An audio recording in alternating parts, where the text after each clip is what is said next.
Welcome to Baxter Bell Yoga. I'm Baxter Bell, and two quick things before we jump into our practice today. First, if you're watching this on YouTube and you find the video valuable, please like it. Secondly, if you want to learn more about my yoga teaching, whether that's yoga classes online or in person, yoga privates or yoga therapy privates, or upcoming workshops and retreats, there's one easy place to find all that information. That's my website, baxterbell.com.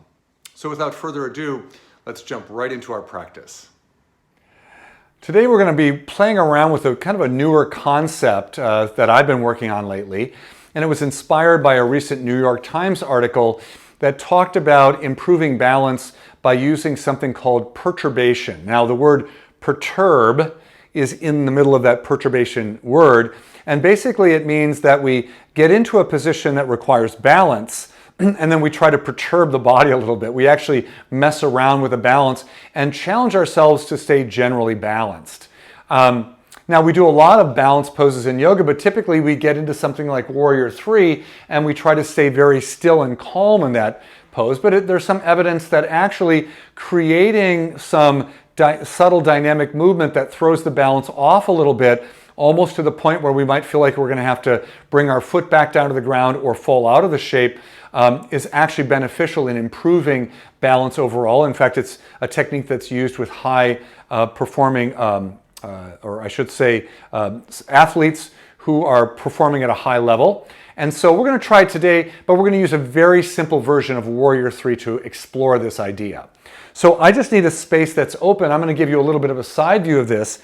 And what I'm going to suggest is that we're going to start with our feet a little bit closer together. And so remember, this isn't going to look like a perfect Warrior 3 because there's going to be some movement going on. It's going to almost look like I'm falling a little bit as I explore this, but I want to come close to but not actually fall. So if you feel like you need to be near a wall or have some padding or cushioning around, please take those things into account and have them available. If you're worried about your balance, you might watch this all the way through before you decide if you want to try this technique today.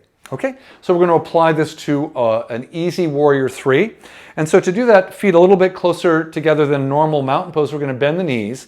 And I'm going to suggest we step the left foot back for a moment and lean forward. So we're getting that alignment from the torso to the back leg that we would normally have in Warrior 3. And then we're going to lean out. And today we're going to bring the arms into airplane position, so straight out to the sides. And then I'm going to begin to straighten my right leg and balance in kind of the classic, more even position, but in this easier angle. But now I'm going to add in the perturbing experience of pretending like I'm a bird who's banking side to side. So I'm literally going to roll my hips up a little bit, and then I'm going to roll my hips down a little bit and try to keep that back foot off the floor. And you can see that it's a little wobbly as I explore this different variation, turning up a little bit, turning down a little bit. Try to keep the breath relaxed as you explore. Use those arms to help self-correct if you feel like you might fall. And then coming back to neutral and bringing it down for a moment. So I definitely had moments where I felt a little more unstable, but I was able to kind of bring myself back into the place where I didn't actually fall. And that's part of the idea. So you notice when you're feeling unstable and you try to support and self-correct. So let's try the second side.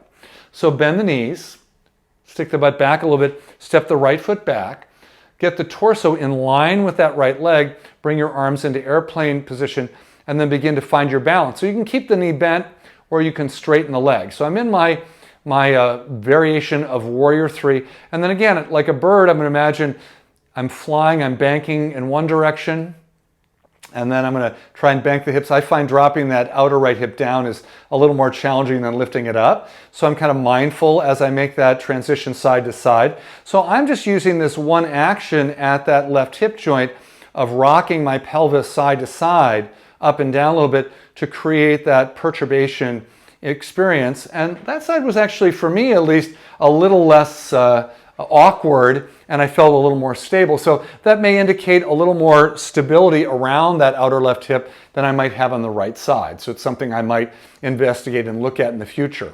So I could use that same technique in tree pose and actually move my tree around in different ways, shifting the weight over the foot. So I may share with you over time some other kind of classic yoga balancing poses where we bring this technique of perturbation into play. So I hope you enjoy that in your practice this week. Again, make sure you have enough support around you that you feel safe trying that out, but give that a try this week and see what you think. And if you're enjoying these shorter practices, think about joining me for one of my longer online classes. You can find my full schedule on my website. A lot of fun, 5 days a week. And also, if you're on YouTube, please like this video if you actually enjoyed it. Thank you so much for joining me at Baxter Yoga today. Namaste, and I hope to see you next time.